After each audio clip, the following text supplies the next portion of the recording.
Assalamualaikum warahmatullahi wabarakatuh. Perkenalkan, nama saya Ahmad Mayuni. Saya dari program studi S1 Manajemen. Di sini saya akan membahas tentang tugas proyek akhir semester 3 ini.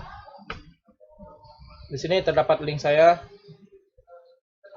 Pertama-tama kita akan masuk ke sini. Di sini terdapat home, blog, biografi, kontak, dan materi saya.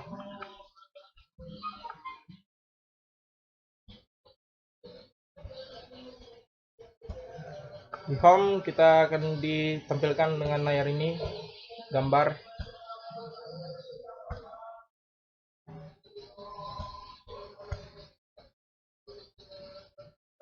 Di blog kita lanjut ke blog lagi.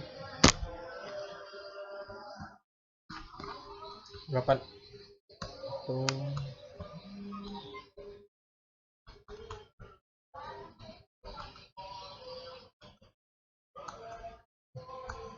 Budidaya ikan air payau, panen ikan, menjaga kondisi air, pemberian pakan, persiapan air kolam, pembuatan kolam,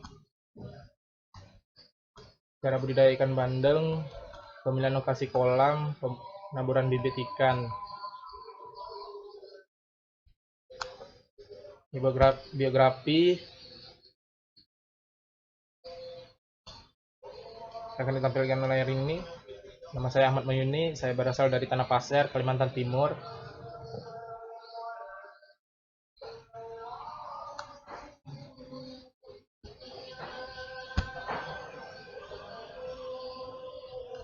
Kontak Jalan Oto Sunardi, Tanah Grogot, Kalimantan Timur.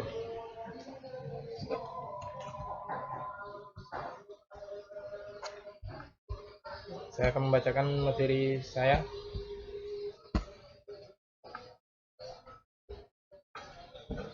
Budidaya ikan air payau. Seiringnya berjalannya waktu, budidaya ikan air payau semakin berkembang dan banyak diminati oleh kalangan nelayan.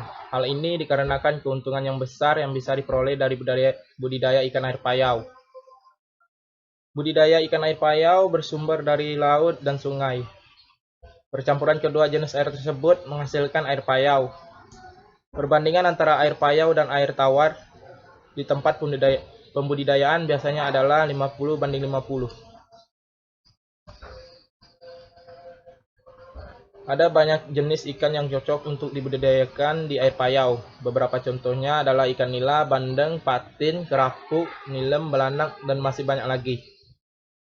Tentunya tingkat keasinan yang ideal untuk setiap jenis ikan ini berbeda-beda. Sebagian ikan tidak akan mampu hidup dan tingkat keasinan yang tinggi, dan sebagian lagi membutuhkan tingkat keasinan yang lebih tinggi.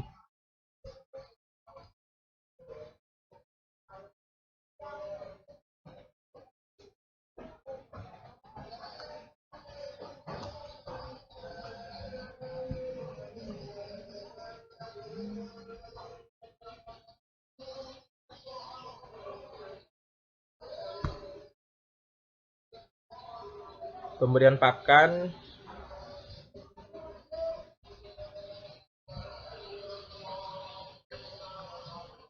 Dosis pemberian pakan pada ikan berubah-ubah sesuai usia dan berat badan ikan. Pada bulan pertama, dosis yang diberikan adalah 5% dari berat badan ikan per hari. Sedangkan untuk bulan kedua berkurang menjadi 4%, dan pada bulan keempat bisa berkurang menjadi 3%. Untuk budidaya ikan air payau, efisiensi pakan memang lebih tinggi jika dibandingkan dengan budidaya ikan air tawar. Ini karena perkembangan plankton pada air payau mampu berkembang lebih cepat, sehingga suplai pakan alami untuk ikan air payau menjadi lebih melimpah.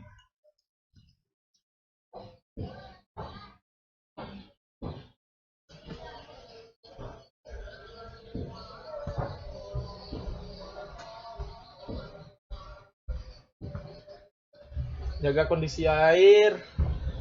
Penting untuk menjaga kondisi dan kedalaman air agar tetap stabil. Biasanya setiap 3-4 minggu sekali perlu dilakukan penggantian air. Ini dikarenakan kondisi air yang mungkin sudah keruh berubah atau berkurang kadar garamnya akibat air hujan. Selain itu penting juga untuk menambah air payau sekitar 3 hari sekali guna menjaga batas ketinggian air agar tetap stabil, yang mana biasanya berkurang akibat penguapan atau peresapan pada kolam tanah.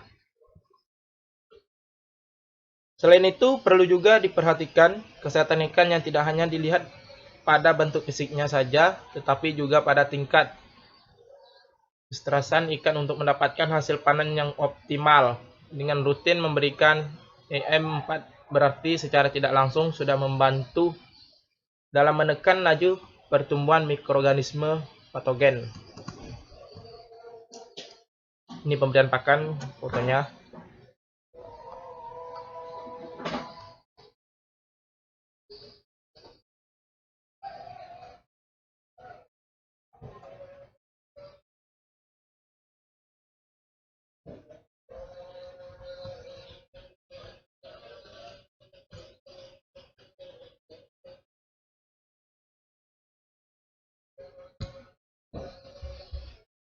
Menjaga kondisi air.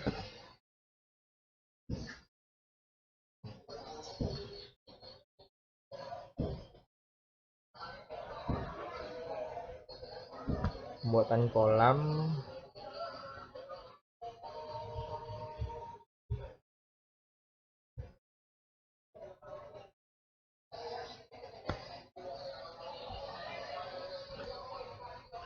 Ada beberapa jenis kolam yang dapat digunakan untuk membudidayakan ikan air payau seperti kolam keramba, terpal, semen, plastik, ataupun kolam tanah. Namun kolam keramba adalah kolam yang paling praktis untuk digunakan di tepian pantai atau muara. Pembuatan kolam sebaiknya disesuaikan dengan modal yang telah disediakan. Ukuran kolam disesuaikan dengan jumlah benih ikan yang nantinya akan ditebar, sementara kedalaman kolam diusahakan mencapai 1,5 meter. Agar ikan mendapatkan ruang gerak yang cukup, selain itu perlu juga untuk dibuatkan jarak yang cukup untuk meletakkan peralatan tambak seperti kincir, air, ancuk, gagang, dan lain-lain.